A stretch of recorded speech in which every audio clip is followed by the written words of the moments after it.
Hi అండి, welcome to my channel. Dosa ఇడ్లీలోకి ఎప్పుడు రొటీన్గా ఒకే చట్నీ ఏం తింటారు? ఒకసారి ఈ చట్నీ ట్రై చేసేసేయండి. సూపర్గా ఉంటుంది. టేస్ట్లో మాత్రం ది బెస్ట్ అనిపిస్తుంది. అదే అండి శనగపిండి చట్నీ. మేమైతే బొంబాయి చట్నీ అంటాము. హోటల్లో కూడా ఈ టేస్ట్ రాదు, అంత టేస్టీగా ఉంటుంది. ఫస్ట్ కడాయిలో ఆయిల్ వేసి ఆయిల్ని హీట్ చేయండి. ఆయిల్ హీట్ అయిన తర్వాత శనగపప్పు అలాగే పోపు దినుసులు వేసి ఒకసారి ఫ్రై చేసుకోండి.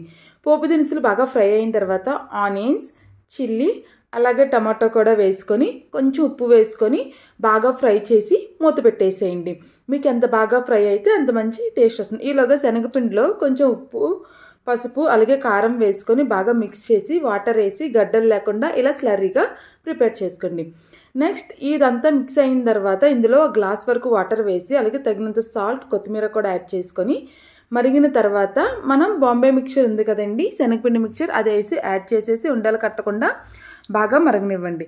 ఇలా మరిగిన తర్వాత అల్లం వెల్లుల్లిని అప్పటికే ఫ్రెష్గా దంచింది వేసి ఒక 1 మినిట్ వరకు మరగనిచ్చిన తర్వాత స్టవ్ ఆపేసి వేడి వేడి దోశ ఇడ్లీలో తింటే ఉంటుందండి. సూపర్ ఉంటుంది. ఒకసారి మీరు ట్రై చేసేయండి.